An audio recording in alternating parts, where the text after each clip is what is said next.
Okay.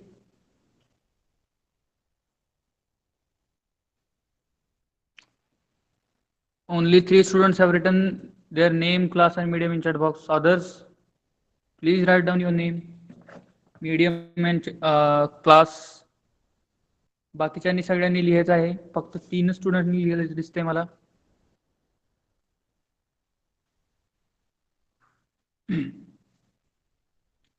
माझा आवाज clearly येतोय का तुमच्यापर्यंत? Am I clearly audible to you?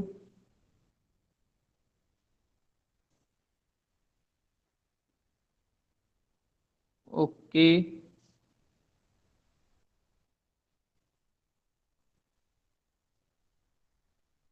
Okay. Screen share केलेली सगळ्यांना विजिबल आहे का?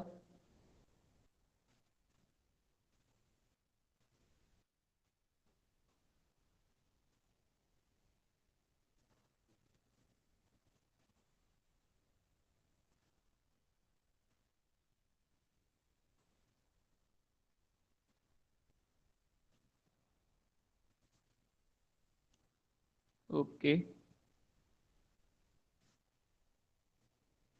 ठीक आहे. So let's start. So we have been studying our 5th chapter, that is natural vegetation and wildlife. Okay. आपण आपला 5वा चॅप्टर शिकत आहोत, 5वा लेसन शिकत आहोत, नैसर्गिक वनस्पती व प्राणी. बरोबर? ठीक आहे.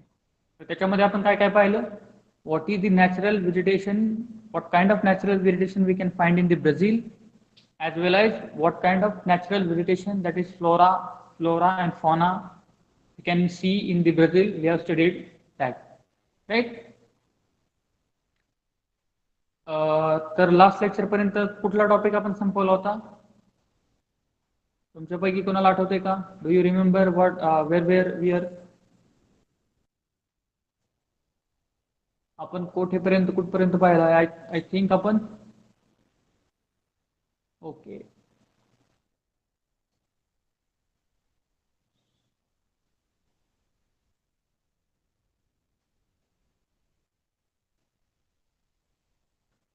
Brazil wild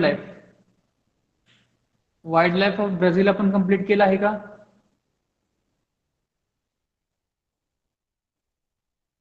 Do we completed? Did we complete the topic of Brazil wildlife?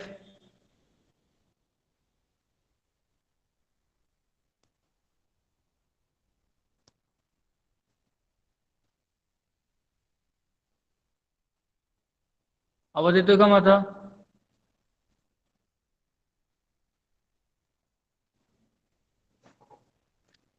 Am I audible to you? Yes. Okay. So we have completed the geographical explanation of India's vegetation. Okay. We have studied about this figure. या figure बद्दल आपण शिकलेलो आहोत. ठीक आहे. कोणत्या प्रकारचे vegetation इंडियामध्ये आहे, कोणत्या प्रकारचे फॉरेस्ट इंडियामध्ये आहेत, राईट? कुठे किती पाऊस पडतो, right? Then Brazil's wild life. Okay. On the basis of figure 5.4, yes sir, Brazil is not completed. The Brazil wildlife is not completed. Okay, right. On the basis of figure 5.4, answer the following questions. Okay, so let us try to understand this figure first. Let us understand the geographical explanation of this figure. Then we will try to give the answers of these questions. Okay. Okay. So a greater diversity in the wildlife is found in the Brazil than any other country in the world. Okay. In the swampy areas of Pantanal, huge anacondas are found. Okay. In Brazil, Guiana pigs, crocodiles, alligators, monkeys, pumas, then leopards, etc. are found. So in this figure, here the wildlife of Brazil, the distribution of wildlife of Brazil has been given here. Okay. And the greater diversity in wildlife is found in the Brazil. than any other country in the world. Means the wildlife of Brazil is very diversified. म्हणजे ब्राझीलमध्ये अतिशय वेगवेगळ्या प्रकारचे आपल्याला प्राणी आणि वनस्पती जीव आपल्याला पाहायला मिळतील. तर जी विविधता आहे, ठीक आहे, प्राण्यांची आणि वनस्पतींची, ती ब्राझीलमध्ये खूप जास्त आढळते. म्हणजे खूप प्रकारचे प्राणी आणि खूप प्रकारच्या वनस्पती, tremendous amount of different types of flowers, then animals, then other species we can find in the Brazil. Okay, तर ब्राझीलमध्ये आपल्याला काय पाहायला मिळते? गिनी पिग, देन मगरी, सुसरी, मराठीमध्ये त्याला एलिगेटरला सुसरी असं म्हणतात. ठीक आहे. देन मंकीज म्हणजे माकडे, प्युमा, बिबट्या इत्यादी प्राणी आपल्याला आढळतात. ठीक आहे. आणि माशांच्या प्रजातीमध्ये, ठीक आहे. So in the fish varieties, mainly swordfish are found in the sea, while pink dolphins are and piranhas are found in the rivers. Okay. So तर माशांच्या प्रजातीमध्ये in the fish, what type of fish are we can find in the Brazil? So basically mainly swordfish. So you might have seen the swordfish. तुम्ही swordfish पाहिले असेल की नाही, I don't know. तर national geographic वगैरे तुम्ही पाहत असाल, डिस्कवरी वगैरे, तर त्याच्यामध्ये तुम्हाला स्वॉर्डफिश पाहायला मिळेल. स्वॉर्डफिश कशी असते, ठीक आहे. तर स्वॉर्डफिश, देन पिरानाज, डॉल्फिन्स. डॉल्फिन्स तुम्हाला माहित आहेत कशा प्रकारे असतात, ठीक आहे. देन पिरानाज. पिरानाज म्हणजे एक छोटीशी मासे असतात, ती पण एक माशाचा टाईप आहे. It is also one type of fish. Okay. And are found in the river. ब्राझीलमध्ये आपल्याला हे प्रकारचे फिशेस आपल्याला पाहायला मिळतील. Then condors, which are huge in size and fly high in the sky. Various type of parrot, then macaws, then flamingos are the major birds found here. Okay. तर bird species मध्ये आपल्याला काय काय पाहायला मिळेल ब्राझीलमध्ये? कॉन्डोर्स, which are huge in size and fly high in the sky. ठीक आहे. This is one type of bird is here. Then the next one is the parrots, then macaws and flamingos. These are the major birds found in the Brazil. Okay.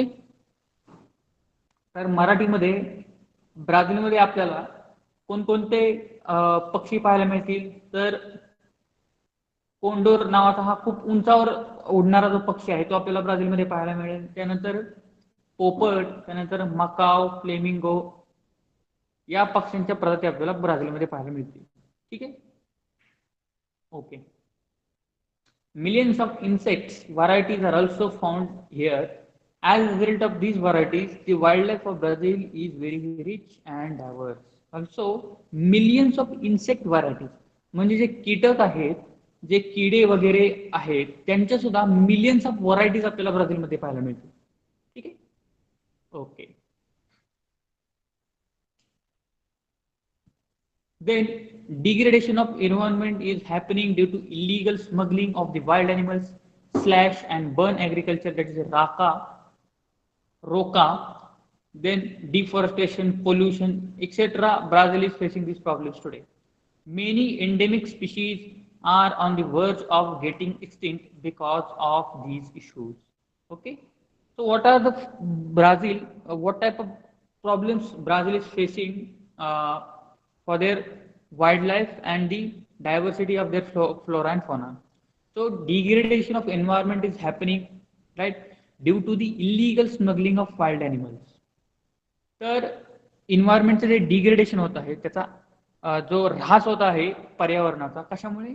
तर illegal पद्धतीने smuggling केली जात आहे प्राण्यांची. ठीक आहे.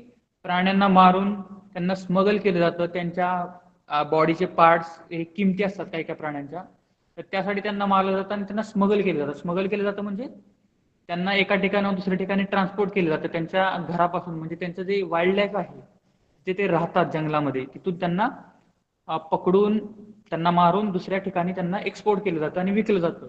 तर त्याला इलिगल स्मगलिंग म्हणतात प्राण्यांची. तर त्यामुळे ह्या अशा गोष्टी होत आहेत ब्राझीलमध्ये. त्याच्यामुळे काय होत आहे की जो पर्यावरणाचं संतुलन आहे, ठीक आहे, the balance of the natural vegetation is hampering, right. त्यानंतर slash and burn agriculture, deforestation and pollution. Slash and burn agriculture म्हणजे काय? सो अशा ठिकाणी जंगलामध्ये आदिवासी लोक काय करतात की एखादी जमीन त्यांना जिथे शेती करायची आहे अशा ठिकाणी जी झाडं झुडपं आहेत ती जाळून टाकतात. Okay, they burn the various plants and the various things which are on the land they want to do agriculture there. Okay, तर जे आदिवासी लोक आहेत ते जमिनीचा एखादा तुकडा बघतात, एखादा पोर्शन घेतात आणि तिथं झाडं तोडतात, त्या सगळ्या वनस्पती जाळून टाकतात आणि जी राख आहे, जी स्लॅश आहे, ठीक आहे, ती त्या मातीमध्ये मिसळून टाकतात आणि तिथे काय करतात, ऍग्रिकल्चर करायला सुरुवात करतात. मग एक सीझन, 2 सीझन, 3 सीझन मध्ये ते पीक घेतात आणि ज्यावेळेस त्या जमिनीची उपजीविका आहे ती संपुष्टात येते, म्हणजे जमिनीमध्ये उगवण क्षमता जी आहे, ठीक आहे, ती उगवण क्षमता जी जमिनीची आहे ती काय होते, संपुष्टात येते. त्यावेळेस काय करतात आदिवासी लोक, ती जमीन सोडून निघून जातात आणि दुसऱ्या ठिकाणी जाऊन झाडं तोडतात. परत तिथले झाडं झुडपं वगैरे जाळून ती राख मातीमध्ये मिसळतात आणि तिथे शेती करायला चालू करतात. त्याला म्हणायचं slash and burn or zoom type of agriculture त्याला इंडियामध्ये म्हणतात, किंवा शिफ्टिंग कल्टिवेशन त्याला इंडियामध्ये म्हटलं जातं. ठीक आहे, तर त्याला ब्राझीलमध्ये काय म्हणतात, रोका असं म्हणतात. ठीक आहे, स्लॅश अँड बर्न ऍग्रिकल्चर. तर slash and burn agriculture, deforestation म्हणजे झाडांची कत्तल करणे, जंगल तोडणे, पोल्युशन, पोल्युशन तर तुम्हाला माहितीच आहे, प्रदूषण, यामुळे ब्राझील प्रॉब्लेम फेस करत आहे आणि त्यांची जी वाईल्ड जे डायव्हर्सिटी आहे, वाईल्ड लाईफ डायव्हर्सिटी, त्याला धोका निर्माण होत आहे. Many endemic species are on the verge of getting extinct because of this issues. So many endemic species. What is meant by endemic species? Endemic species mean the local species, or these species cannot find at other places. ठीक आहे, तर endemic species ज्या आहेत त्या extinct व्हायच्या मार्गावरती आहेत, म्हणजे संपुष्टात यायच्या मार्गावरती आहेत. तर एंडेमिक म्हणजे काय असतं बेसिकली, तर ते फक्त त्याच जागी आपल्याला आढळतात. फॉर एक्झाम्पल, इंडियामध्ये आपल्याला जर सिंह पाहायचा असेल तर इंडियामध्ये फक्त एकाच ठिकाणी सिंह राहिले आहेत, ते आहे गुजरातमध्ये गीर. गीरचं जे वन आहे तिथे, म्हणजे गीरमध्ये जे सिंह आहेत ते एंडेमिक आहेत, म्हणजे फक्त सिंह आपल्याला एशियाटिक जे सिंह आहेत ते आपल्याला फक्त गीरमध्ये पाहायला मिळतील. ओके, तर अशा प्रकारचे जे एंडेमिक आहेत, म्हणजे ब्राझीलमध्येच फक्त जे काही प्राणी आहेत ते आपल्याला पाहायला मिळतील. जे एंडेमिक आहेत ते एक्सटिंक्ट व्हायच्या मार्गावर आहेत, म्हणजे लुप्त व्हायच्या मार्गावर आहेत. ओके, तर मराठीमध्ये स्लॅश अँड बर्न म्हणजे काय, तर वन्य प्राण्यांची बेकायदेशीर तस्करी हे तर तुम्हाला समजलं. त्यानंतर स्थलांतरित शेती म्हणजे शिफ्टिंग कल्टिवेशन, त्याला रोका असं म्हणतात. म्हणजे काय, जसं मी तुम्हाला सांगितलं की आदिवासी लोक काय करतात, जमीन घेतात, त्या जमिनीवर झाडं तोडतात, ती झाडं जाळून टाकतात आणि ती जी राख आहे ती मातीमध्ये मिसळतात आणि तिथे शेती करतात. नंतर काही वर्षांनी ती जमीन सोडून देतात, दुसऱ्या ठिकाणी जातात, परत तिथली झाडं तोडतात, असे ते करत राहतात. त्याला काय म्हणायचं, स्थलांतरित शेती, रोका. निर्वनीकरण हे तुम्हाला माहितीच आहे, वनांची तोड करणे, प्रदूषण इत्यादी गोष्टीमुळे काय होतं, पर्यावरणाचा ऱ्हास होत आहे आणि ज्या स्थानिक वन्य प्रजाती आहेत त्या सुद्धा बांगलादेशमध्ये नामशेष होत आहेत.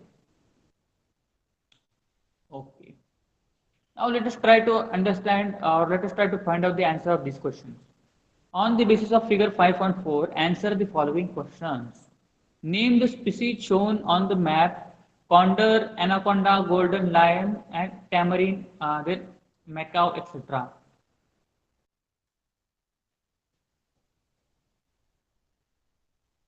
ओके, तर ह्या ज्या स्पीसीज आहेत मॅपवरती, तर हे तुम्हाला आयडेंटिफाय करायचं आहे. याच्यामध्ये कॉन्डर कोणता आहे, एनाकोंडा कोणता आहे, गोल्डन लायन, टॅमरिन कोणता आहे आणि मकाव कोणता आहे.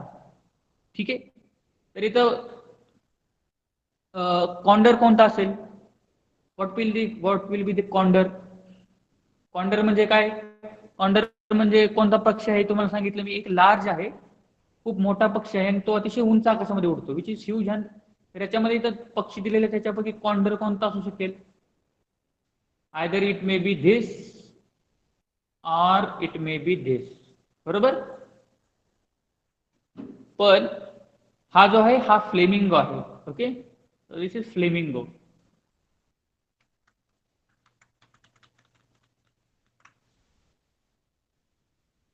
So this is flamingo and this is condor. Okay. What are the other ones? The lion tamarine. Where is the lion tamarine? Lion-tailed, lion tamarine, macaw. Okay, we can find macaw here. Okay, here is the macaw. Macaw म्हणजे एक माकडाची जात आहे, ठीक आहे? Okay. In which region are these animals found? Where are their habitats found in the forest? Okay. तर हे जे animals आहेत ते कोणत्या एरियामध्ये आपल्याला पाहायला मिळतील, त्यांची नॅचरल हॅबिटॅट कोणता आहे? तर if you see the macaw, the image of macaw is given here. So where is this area? We can find out. आपण कुठे आयडेंटिफाय करू शकतो हा एरिया? तर हा एरिया आहे ॲमेझॉन रिव्हर बेसिन मध्ये, ठीक आहे? ॲमेझॉनची जंगल आहे अशा या ठिकाणी आहे आणि तिथं आपल्याला हा मकाऊ आपल्याला पाहायला मिळेल. त्यानंतर एलिगेटर आहे ते आपल्याला कुठे पाहायला मिळेल? ही जी पनामा आणि परेना नदी आहे, राईट? त्या नदीचं जे खोरं आहे तिथं आपल्याला ही एलिगेटर पाहायला मिळेल. देन पॅन्टेनल, पॅन्टेनलचा जो स्वॅम्पी एरिया आहे म्हणजे दलदलीचा प्रदेश आहे तिथं आपल्याला ॲनाकोंडा पाहायला मिळेल, ठीक आहे? हे ॲनाकोंडाची चित्र इथं इमेज दिलेलं आहे इथं. Okay. Now same as like that the other fishes, then birds, then various types of snakes are given here. आणि कोणत्या एरियामध्ये ब्राझीलचे आपल्याला मिळतील किंवा सापडतील ते या फिगर मध्ये दिलेलं आहे. ओके.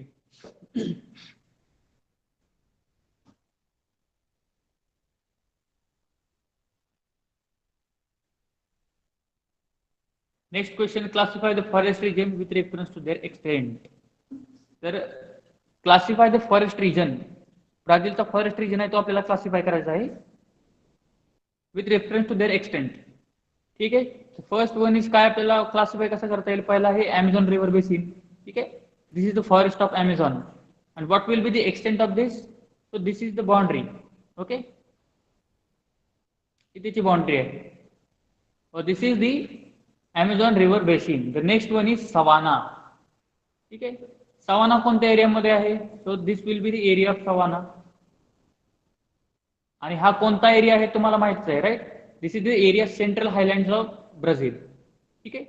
आणि जे ॲमेझॉन रेन फॉरेस्ट आहे ते कोणत्या एरियामध्ये? This are at the northern side of Brazil on the plains of or the in the rivers basin of Amazon. Amazon forest आहे ते ॲमेझॉन रिव्हर बेसिन मध्ये आहे, ठीक आहे? Then here is caatinga. Caatinga type of forest is here. Okay. Then pampas is here. Pampas कोठे आहे? This is southern most part of the Brazil मध्ये pampas आपल्याला पाहायला मिळेल, right? Okay. Now India wild life. Show the following animals in outline map of India, figure 5.5 with the help of the signs and the symbols according to their habitat. Answer the following questions. Okay. So we will try to answer these questions after the geographical explanation of the vegetation of or the wildlife of India. Okay. तर wild life of India कशी आहे ते आपण आता शिकूयात आणि त्याच्यानंतर आपण ह्या मॅप मध्ये लोकेट करूया कोणत्या कोणत्या ठिकाणी कोणते कोणते प्राणी आपल्याला पाहायला मिळतील. ओके. तर याचा आन्सर तुम्हाला पण द्यायचा आहे, ठीक आहे? Everybody you have to give the answer, ठीक आहे? So let us first start understanding the geographical explanation. India is also a mega diverse country in terms of wild life. Bharat सुद्धा अतिशय मोठा वन्य प्राण्यांच्या बाबतीत भारतही अतिशय मोठी विविधता भारतामध्ये आढळते. Okay. There are many species of wildlife in India. Elephants are found in hot and humid forests. Okay. तर इथे तुम्हाला लक्ष द्यायचं आहे everybody. You have to stay focused here. बरं का? प्रत्येकाला इथे लक्ष द्यायचं आहे आता. आणि नंतर ज्यावेळेस आपण क्वेश्चन त्यावेळी सॉल्व्ह करायचा ट्राय करेल त्यावेळी तुम्हाला आन्सर द्यायचा आहे की कोणत्या ठिकाणी कोणता प्राणी भारतामध्ये आढळतो कोणत्या एरियामध्ये. ठीक आहे, आणि त्याप्रमाणे आपल्याला ह्या मॅप मध्ये लोकेट करायचं आहे. Okay, so elephants are found in the hot and humid forest. Okay, hot आणि ह्युमिड म्हणजे अतिशय उष्ण आणि दमट तिथे वने आहेत अशा ठिकाणी आपल्याला हत्ती पाहायला मिळतील. One horn rhinoceros are found in the swampy and the marshy lands of Assam. एक शिंगी गेंडा. ठीक आहे, वन हॉर्न रायनोसोरस म्हणजे कोण?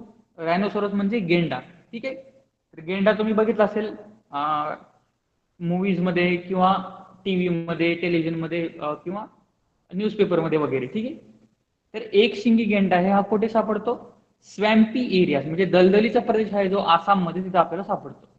Then wild ass and camels are found in the arid lands. जे रानटी गाढव जे आहेत आणि उंट आहेत ते आपल्याला कोणत्या एरियामध्ये? वाळवंटी प्रदेशामध्ये आपल्याला पाहायला मिळतात. ठीक आहे, then snow leopards and the yaks are found in the snow cap regions of the Himalayas. तर बर्फाच्छादित प्रदेशामध्ये स्नो कॅप एरियाज मध्ये आपल्याला काय पाहायला मिळेल? स्नो लेपर्ड्स आणि याक्स. याक्स तुम्ही पाहिले असतील. याक म्हणजे काय असतं? जशी एक आपण गाय असते आपली, दुधासाठी आपण गाय वापरतो, तशी बर्फाळ प्रदेशामध्ये याक नावाचा एक प्राणी असतो. ठीक आहे, तर एखाद्या तिला फर्स असतात, अतिशय अंगावरती खूप मोठी मोठी फर्स असतात त्याच्या. तर हा प्राणी तुम्ही मूवीज मध्ये बघितला असेल किंवा पिक्चर्स मध्ये वगैरे बघितला असेल, टेलिव्हिजन मध्ये याक्स. ठीक आहे, तर याक आणि स्नो लेपर्ड हे आपल्याला कुठं पाहायला मिळतात? बर्फाच्छादित प्रदेश जो आहे हिमालयाचा तिथे. Then Indian bisons, deers, antelope and monkeys are found in the peninsular region. तर भारतामध्ये जो बायसन आहे म्हणजे त्याला काय म्हणतात? गवा मराठीमध्ये. ठीक आहे, हरणाची जात आहे. ठीक आहे, अनेक प्रकारची हरणे, डिअर्स, त्यानंतर काळवीट, माकड इत्यादी प्राणी आपल्याला भारतामध्ये पाहायला मिळतील. कुठे? द्वीपकल्पीय म्हणजे पेनिन्सुलाच्या एरियामध्ये. वाघ आणि सिंह हे दोन्ही प्राणी असणारा भारत हा जगातील एकमेव देश आहे.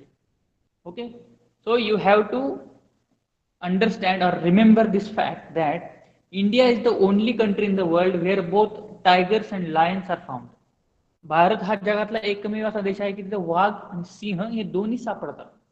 ठीक आहे, rivers and estuaries and coastal areas are homes of many turtles, then crocodiles and the gavils, that is gharial. Okay, the forest and the wetlands are the shelters of variety of birds like the peacocks, Indian bustard, kingfisher, then pheasants and ducks. तर India is a home to various types of bird also, and also various crocodiles, turtles, which are living in the riverside of the area, riverside area. ठीक आहे, तर नद्या आणि खाड्या व किनार प्रदेशाचा जो प्रदेश आहे भारताचा, त्यामध्ये कासव आपल्याला पाहायला मिळेल, मगर, सुसर. ठीक आहे, त्यानंतर वन जे प्रदेश आहे, जे जंगल आहे, तिथे आपल्याला मोर पाहायला मिळतील, खंड्या, तितर, कबुतरे, विविध रंगी पोपट, आणि जे पाणथळी जी जागा आहेत अशा ठिकाणी बदक, बगळे आणि गवताळ प्रदेशात माळढोक सारखे पक्षी आपल्याला पाहायला मिळतील. माळढोक म्हणजे त्याला इंग्लिशमध्ये ग्रेट इंडियन बस्टर्ड असं म्हणतात. Okay okay okay, last paragraph.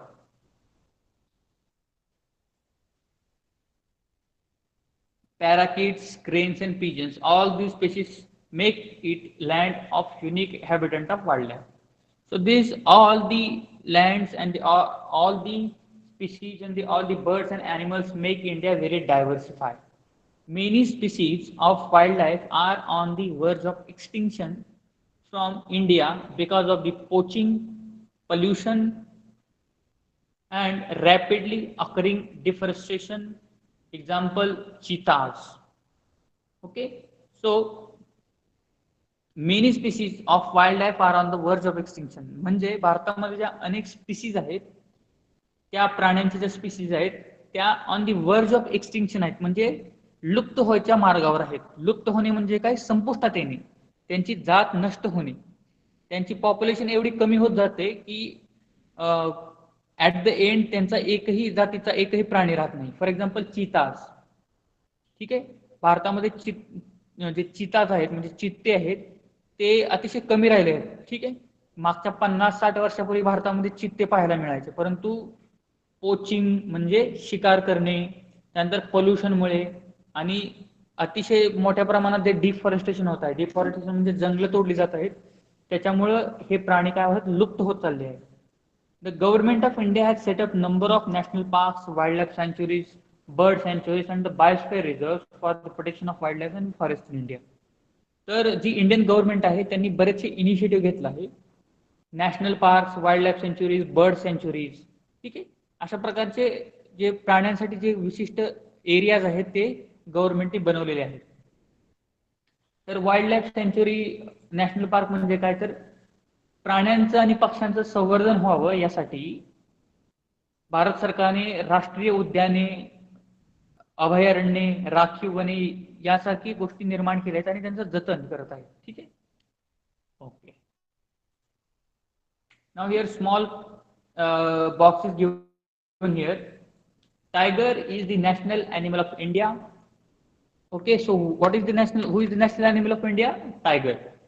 Tiger is the national animal of India. The number of tiger is decreasing day by day. The situation is similar to the elephants. Find information about such plants and animals. Find about their habitat. What should be done to conserve the animals? In which regions can this be done? Make a presentation of their possible places. Okay, so tiger हा आपला काय आहे, national animal आहे, परंतु वाघांची जी संख्या आहे भारतामध्ये दिवसेंदिवस कमी होत चालली आहे आणि हत्तींची पण संख्या दिवसेंदिवस कमी होत चालली आहे. तरी जर तुम्हाला काय करायचं आहे, वाघांचं आणि हत्तींचं संवर्धन कशा प्रकारे केले जाईल, ते कोणत्या भागामध्ये भारताच्या सापडतात आणि त्यांचं जतन कसं प्रकारे केलं जाईल, हे तुम्हाला एक प्रेझेंटेशन बनवायचं आहे. Okay, this is the end of our chapter. Now let us take this questions and या क्वेश्चनचे आन्सर देण्याचा आपण प्रयत्न करूया. ठीक आहे, तुम्ही पण या क्वेश्चनचे आन्सर इथं द्यायचे आहेत. Okay, I will ask you this question, I will wait for your answer. ठीक आहे, and I will explain to you this. Okay, everybody is ready? Please let me know in chat box, are you ready or not? Okay, only 3 of you ready. बाकीचे झोपले आहेत का? Okay, the first question is,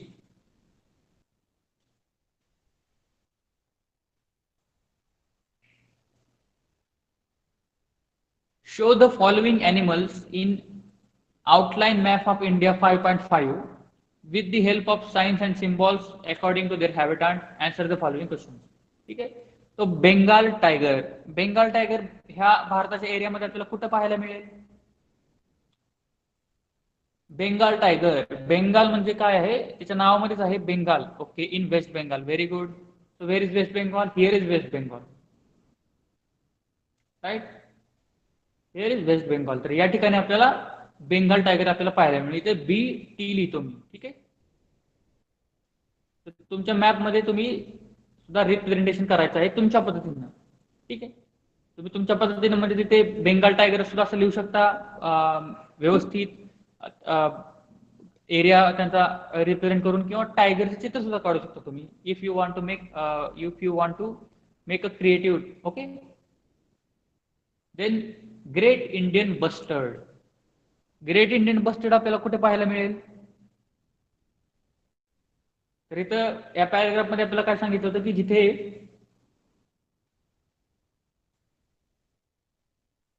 the forest and wetlands are the shelter for the variety of birds. Forest आणि wetlands. तर great Indian bustard आपल्याला पाहायला मिळतात महाराष्ट्रामध्ये. ठीक आहे, वेटलँड म्हणजे इथे, नंतर राजस्थानमध्ये एक मानसरोवर नावाचं एक वेटलँड आहे, इथे आपल्याला पाहायला मिळतील. ठीक आहे, त्यानंतर जो ओरिसाची जी किनारपट्टी आहे तिथे एक वेटलँड आहे, महानदीचा डेल्टा आहे, तिथं आपल्याला पाहायला मिळतील. Okay, olive ridley turtles. Olive ridley turtles कुठे पाहायला मिळतील? कासव कुठे पाहायला मिळतील आपल्याला? What do you think? कासव कुठे पाहायला मिळेल आपल्याला? एकतर नदीच्या पाण्यामध्ये नाही तर समुद्रामध्ये. ठीक आहे. बरोबर, नदीच्या पाण्यामध्ये किंवा समुद्रामध्ये आपल्याला पाहायला मिळतील. ऑलिव्ह रिडली टर्टल्स हे नदीच्या पाण्यामध्ये भेटतात. नाव one horn rhinos. One horn rhinos कुठे पाहायला मिळतील तुम्हाला?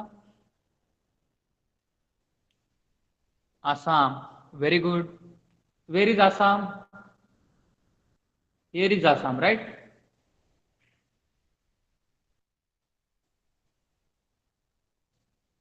ओके. तर इथे आहे आसाम. इथे आपल्याला काय मिळेल? One horn रेनोसोरस.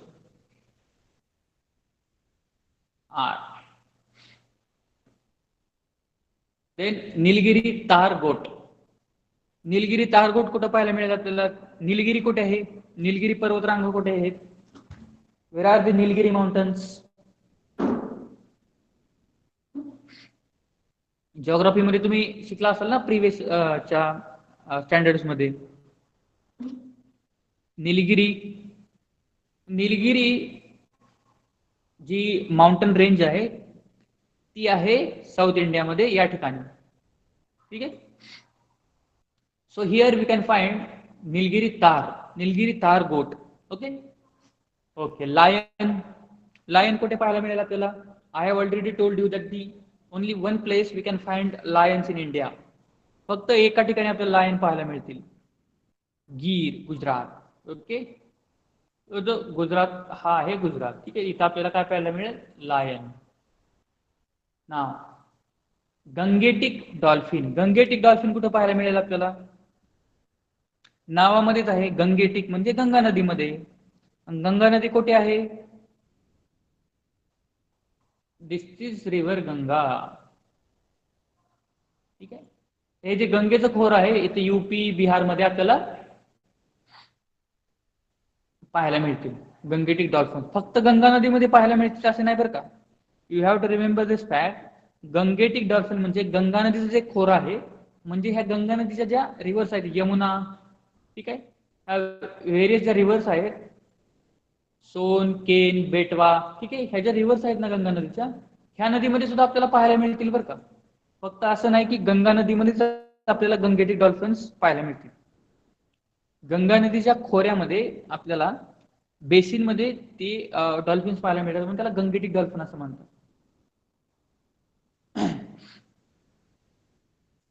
Okay. Next one is swamp deer. Swamp deer कुठे पाहायला मिळेल? स्वॅम्प म्हणजे काय? जो दलदलीचा प्रदेश असतो ना त्याला स्वॅम्प असं म्हणतात. ठीक आहे. तो स्वॅम्प डिअर आपल्याला कुठे पाहायला मिळेल? जो दलदलीचा प्रदेश कुठे आहे इंडियामध्ये? हा जो सुंदरबनचा एरिया आहे अशा ठिकाणी पाहायला मिळतील, राईट. त्यानंतर हा जो महानदीचा जो डेल्टा आहे इथं पाहायला मिळेल. ओके. तो swamp deer we can find it West Bengal and Orissa, coastline of West Bengal and Orissa, the forest of Sundarban. Okay. Now crocodiles आणि घरियाल्स. मगरी आणि सुसरी कुठे पाहायला मिळतील आपल्याला? Where we can find the crocodiles? मगर आणि सुसर, घडियाल्स कुठे पाहायला मिळतील? मगर नदीमध्ये पाहायला मिळते, बरोबर. तर बेसिकली इंडियामध्ये आपल्याला चंबळ नदी आहे. ठीक आहे. इकडे चंबळ नदी आहे, इकडे चंबळ नदी इथं पाहायला मिळेल या एरियामध्ये. परत गंगा नदीच्या खोऱ्यामध्ये सुद्धा आपल्याला पाहायला मिळतील. त्यानंतर इकडे पेनिन्सुलर रिजन मध्ये महानदीचा जो एरिया आहे, त्यानंतर गोदावरी रिव्हर आहे. ठीक आहे. ह्या नदीमध्ये आपल्याला सुद्धा क्रोकोडाईल वगैरे पाहायला मिळतील. Okay. Okay. So this is the end of your chapter. Now let's start the next chapter. Okay. Homework तुम्हाला at the end of this lecture दिला जाईल. We have 20 minutes. आपल्याकडे 20 मिनिट आहेत अजून. We will start this chapter and I will give you homework at the end of this lecture. Okay. I hope you understand our 5th chapter. If you have any doubts regarding it, you can ask me anytime. Okay. Okay, now the sixth chapter, that is population. So let's start our sixth chapter, population. सहावा chapter आपला आहे तो सुरू करूया. काय आहे? लोकसंख्या. लोकसंख्या म्हणजे काय तुम्हाला माहित असेल, ठीक आहे. Number of peoples living in the a certain geographical area, that is known as the population. Population is an important resources of any country. The qualitative aspects of the population are important for a nation economic and social progress. Let's study the population of India and Brazil. Okay, so the population is a very important resources of the any country. जे आपल्या कंट्रीमध्ये resources आहेत, जे संसाधनं आहेत, तर population हा खूप मोठा इम्पॉर्टंट रिसोर्स आहे. रिसोर्सेस म्हणजे संसाधन म्हणजे काय असतं, आपल्या कंट्रीमध्ये काय काय आपल्याला रिसोर्सेस आहेत, तर नद्या, रोड्स, इन्फ्रास्ट्रक्चर, आपली जंगल आहेत, ठीक आहे, आपली जी जमीन आहे, ठीक आहे, पाणी आपल्या इथलं, त्यानंतर ज्या खाणी सापडतात, जे मिनरल्स सापडतात, ते सगळे रिसोर्सेस आहेत आपल्या इकडे. पण ह्या सगळ्यामध्ये जो मनुष्य प्राणी आहे, जी पॉप्युलेशन आहे, ही सुद्धा एक इम्पॉर्टंट रिसोर्स म्हणून आहे. ठीक आहे. सो एखाद्या कंट्रीच्या ग्रोथमध्ये पॉप्युलेशन कशी कॉन्ट्रीब्यूट करते, तर एखाद्या कंट्रीमध्ये जर लोकच नसतील राहायला, एरिया खूप जास्त असेल पण लोक खूप कमी राहत असतील, तर त्या कंट्रीची प्रोग्रेस होऊ शकेल का? नाही होणार, कारण ह्युमन रिसोर्स खूप कमी प्रमाणामध्ये असेल. पण एखाद्या कंट्रीमध्ये एरिया कमी आहे आणि पॉप्युलेशन खूप जास्त आहे, for example India and China, अशा कंट्रीमध्ये सुद्धा ग्रोथ ही काय होते, हॅम्पर होते, कारण रिसोर्सेस कमी असतात आणि पॉप्युलेशन जास्त असते. म्हणूनच जी ह्युमन रिसोर्सेस आहे, ह्युमन पॉप्युलेशन आहे, ही सुद्धा एक इम्पॉर्टंट रिसोर्सेस म्हणून ओळखलं जातो. ठीक आहे. आणि देशाची जी आर्थिक इकॉनॉमिक कंडिशन आहे, इकॉनॉमिक सोशल ग्रोथ आहे, त्याच्यामध्ये population plays very important role. Now let us try to understand about the population of India and Brazil. Okay. Study map 6.1 and 6.1b and answer the questions. तर 6.1a आणि 6.1b हे जे दोन map आहेत ते आपल्याला स्टडी करायचे आहेत आणि त्याच्यावरून हे क्वेश्चनचे आन्सर द्यायचे आहेत. ठीक आहे. तर इथे सुद्धा तुम्हाला हे मॅप तुम्ही बघायचे, तुमच्या बुक मध्ये ओपन करा हे maps. Please open this maps in your book. Okay, now let's try to find out the answers of these questions. The first one is states with the highest population density. कोणकोणते states आहेत? Please tell me what are the states which are having the highest population density? Uttar Pradesh, very good. UP, other, बाकीचे? फक्त उत्तर प्रदेश आहे का? नाही, बिहार पण आहे. Okay. Population density म्हटलं बरं का, पॉप्युलेशन नाही. You have to differentiate between these two. लोकसंख्येची घनता कोणत्या राज्यामध्ये भारतामध्ये जास्त प्रमाणामध्ये आढळते? लोकसंख्या नाही विचारला, लोकसंख्येची घनता विचारली आहे. Punjab, Haryana, very good. So basically the darker areas. Okay, तर ही जी फिगर 6.1b आहे, याच्यामधून आपल्याला क्लिअरली आपण फाइंड आउट करू शकतो की डेन्सिटी, पॉप्युलेशन डेन्सिटी कुठे जास्त आहे. तो जो डार्कर एरिया आहे ते more than 500 people per square meter मध्ये राहतात. पॉप्युलेशन डेन्सिटी म्हणजे काय, तर एखाद्या पर्टिक्युलर एरियामध्ये किती लोक राहतात. ठीक आहे. जर आपण कम्पेअर केलं, महाराष्ट्रामध्ये, उत्तर प्रदेशमध्ये पर स्क्वेअर किलोमीटर मध्ये 500 पेक्षा जास्त लोक राहतात, तर महाराष्ट्रामध्ये पर स्क्वेअर किलोमीटर मध्ये 250 ते 500 लोक राहतात. ठीक आहे, म्हणजे 500 पेक्षा कमी लोक राहतात. म्हणजे पॉप्युलेशन डेन्सिटी यूपीची जास्त आहे. कोणकोणते स्टेट्स आहेत? पंजाब आहे, हरियाणा आहे, Delhi, Uttar Pradesh, Bihar, West Bengal, Tamil Nadu and Kerala. These states are having population density, higher population density. Okay, the next one, states with the lower population density. पटपट सांगा, what are the states which are having lower population density? कमी घनता असणारे जे states आहेत इंडियामध्ये ते कोणते आहेत, राज्य आहेत?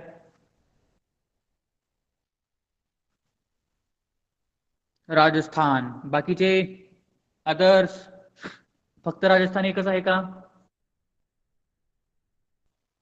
MP. ओके. जम्मू काश्मीर दिसत नाहीये का कोणाला?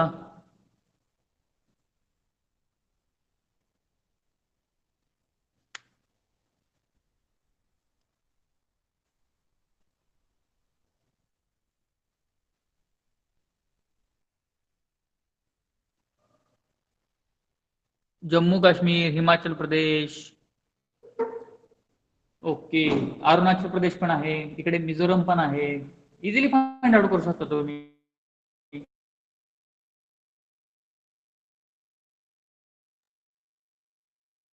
हा कमी पॉप्युलेशन डेन्सिटी इंडिकेट करतो. ठीक आहे. Okay, next question. On the basis of the mass given above, classify the distribution of population in India in the following states. Okay, तर हे परत सिम्पली परत तेच आहे. मॅप मध्ये बघूनच तुम्हाला ते लिहायचं आहे की 100 पेक्षा कमी पॉप्युलेशन डेन्सिटी असणारे स्टेट्स कोणते आहेत ते इथं लिहू शकतो आपण. काय आहे, कोणकोणते आहेत 100 पेक्षा कमी पॉप्युलेशन असणारे? JNK आहे, बरोबर.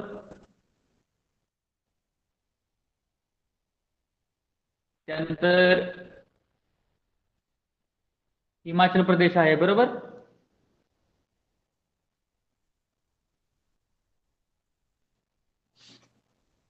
त्यानंतर कोणता आहे अजून?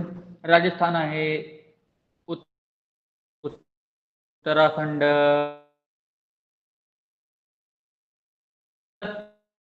101 ते 250 मध्ये कोणते आहेत?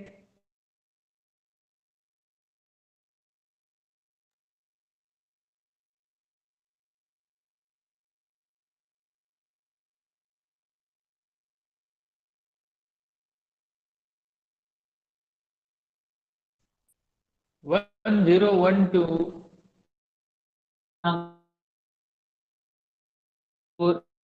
पाहू शकतो आपण. मणिपूर आहे, नागालँड आहे, नागालँड,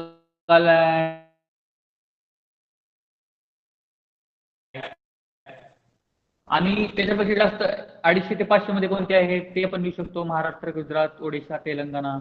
आणि मोर दॅन 500 मध्ये ते तर आपण पाहिलंच आहे. Okay. Okay, the next question is correlate the climate and the physiography of India with its population distribution and write a note on it. Okay, this is a large question. Basically, this is explanatory question. Now, geographical explanation. Let us try to understand the geographical explanation. India's population is around 121 crores according to the census 2011. Okay, you have to remember this fact. भारताची लोकसंख्या किती आहे 2011च्या जनगणनेनुसार, सेन्ससनुसार? What is the population of India according to the census 2011? It is 121 crore. Okay, 121 कोटी लोकसंख्या आहे. आता 2020 मध्ये जर आपण आता पाहिलं तर ऑब्विसली वाढली आहे. It is cross above 130, 130 crore पेक्षा सुद्धा जास्त पॉप्युलेशन इंडियाची झालेलं आहे आता. ठीक आहे. India is the second most populous country in the world. Okay, Bharat हा जगामध्ये सेकंड मोस्ट पॉप्युलस म्हणजे दुसरी सगळ्यात जास्त लोकसंख्या असणारा देश आहे. India occupies only 2.41% of the land area of the world, whereas it supports 17.5% of world's population. India's average population density is 382 persons per square kilometer as per the 2011 census. Okay, तर इथे एक फॅक्ट दिला आहे. The fact is given here that India, as per the population, India 17.5% of the population living in the India. ओके, जगाच्या 17.5% लोकसंख्या भारतामध्ये राहते. परंतु but the area of India is just 2.5% of the world, 2.41% of the world. ओके, म्हणजे 2.41% फक्त आपल्याकडे लँड आहे भारताकडे जगाच्या, as compare to world total लँडच्या. परंतु जगामध्ये जे टोटल पॉप्युलेशन आहे त्याच्या 17.5% लोक हे भारतीय आहेत, म्हणजे भारतामध्ये राहतात. ओके, आणि India's average population density is 382 person square per square kilometer as per the 2011 census.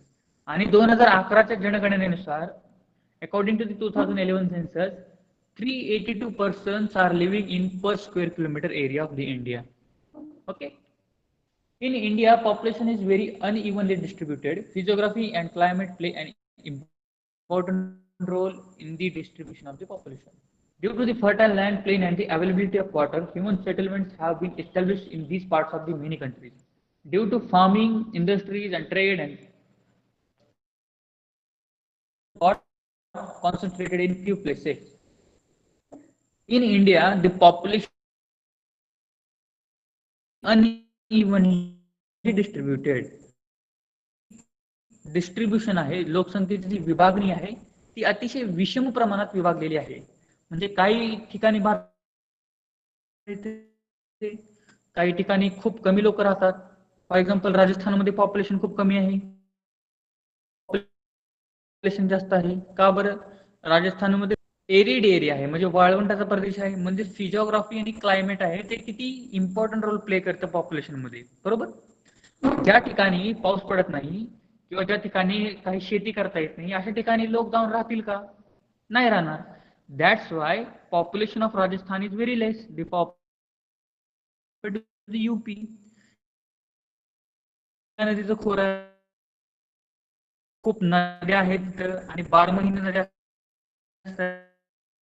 त्यामुळे तिथं जे ऍग्रिकल्चरल लँड आहे ती खूप फर्टाईल आहे. म्हणजे तिथं जास्त लोक राहतात आणि जास्त लोक उपजीविकेसाठी तिथं बसलेले आहेत किंवा वसलेले आहेत. ठीक आहे.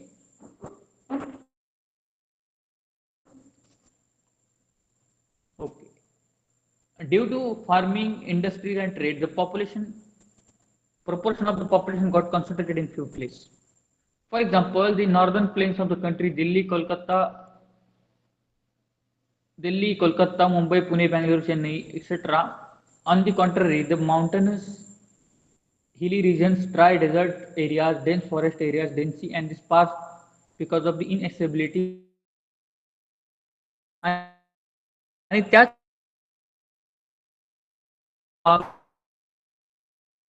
infrastructure then and various other reasons, cities मध्ये लोकसंख्या, काही जे आपले सिटीज आहेत ऍज कम्पेअर टू दी दुर्गम जे एरिया आहेत भारताचे, म्हणजे हिमालयातला जो प्रदेश आहे किंवा अशा ठिकाणी लोक कमी राहतात. वाय? ठीक आहे.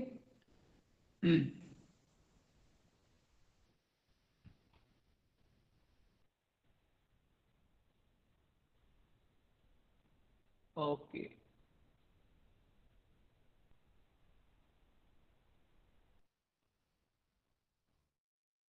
So is all about the population of India. Now आता ब्राझीलची आपण लेटेस्ट स्टॅट ऑफ ब्राझील, हे दोन तुमच्या please check out this two maps. उघडले का सगळ्यांनी मॅप तुमच्या बुक मध्ये?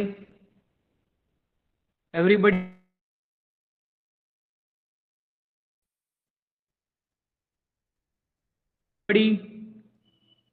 सगळ्यांनी? Okay.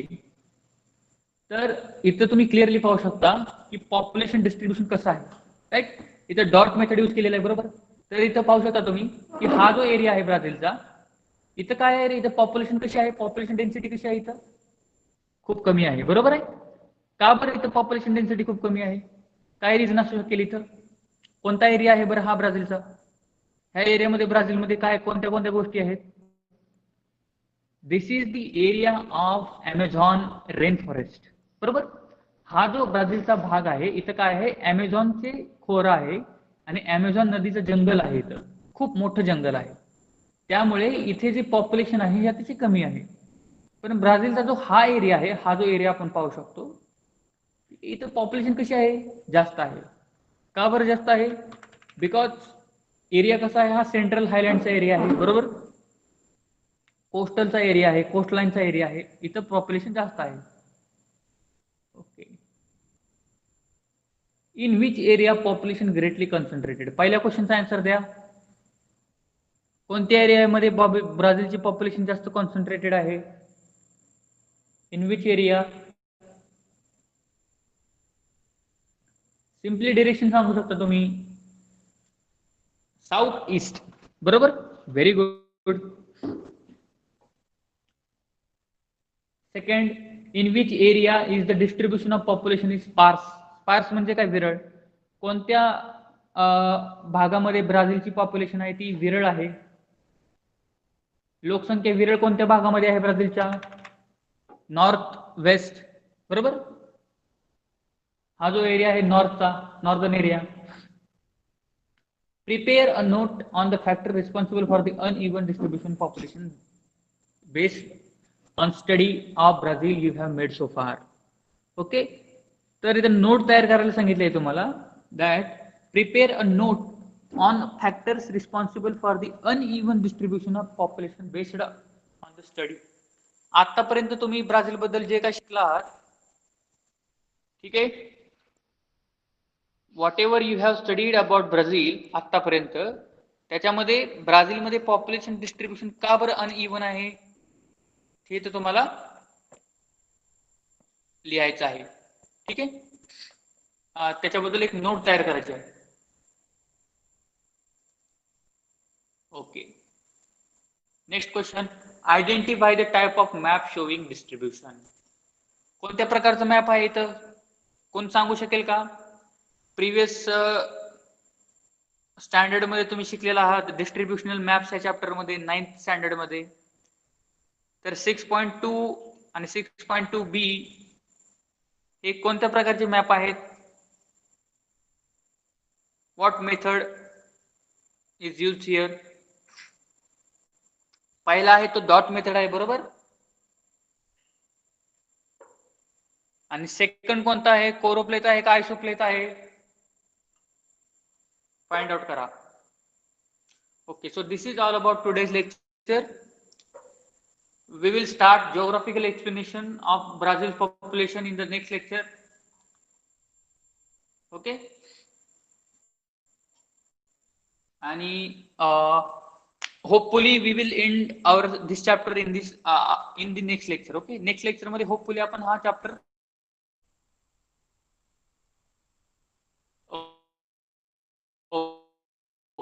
okay. So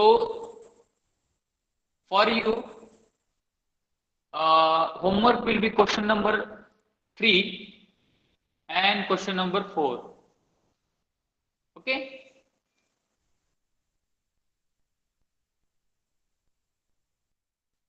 Question number 3 and question number 4 will be your homework for today's lecture.